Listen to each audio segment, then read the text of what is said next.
Was, without a doubt, one of the most boring obituaries I've ever heard in my life. It was, in my view, a gross misuse of fact to run down a rural New Zealand.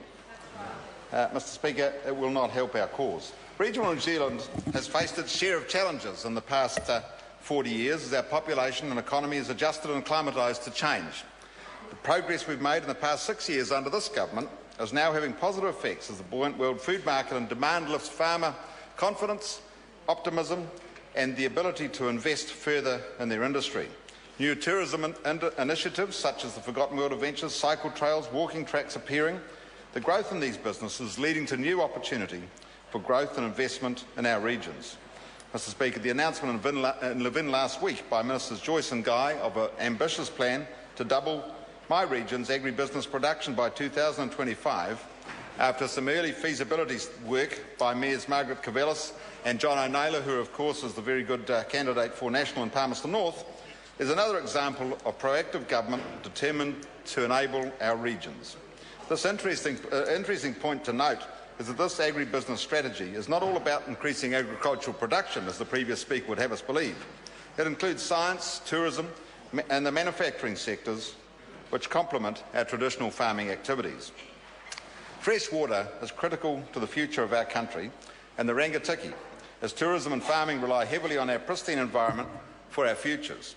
The government has invested heavily in this area, adding a further $12 million to it in the budget just passed. This is on top of $350 million already committed to lake and river clean-ups and the $101 million already spent in this government's term. The Rangatiki has three of New Zealand's major rivers in the beautiful Wanganui River, which is a beautiful river and a great tourism opportunity for that region and certainly for the electorate of the member sitting next to me. The Manawatu is subject already of a considerable amount of clean-up funding and of course New Zealand's first river accord. And of course the Rangatiki, one of the best fishing rivers in New Zealand. National has also developed the Agricultural Greenhouse Gas Research Centre in Palmerston North in partnership with AgResearch and 9 other partners. This, as it progresses, will add significantly to our contribution to climate change measures and increase our productivity. Yes. The other key measure adding to the productivity in our region announced in the past few weeks is the increase in regional roading spend. And in my region, the replacement of the Furukino Trestle Bridge, which is over 1.5 kilometres long, south of Foxton, when completed, will take some 30 kilometres off the trip for the average heavy truck from the central North Island to Wellington, 30 kilometres. Add this to the Otaki to Wellington roading improvements, including the Capital Expressway and Transmission Gully, and the benefit to the central North Island will be significant. Tongariro and Wanganui National Parks are a huge resource for the people of Rangatiki. Winter sports, walking, boating and cycling are growing at a great rate. On top of this, we have a net migration inflow of people into the region in the last month, an increase in population and a drop in unemployment.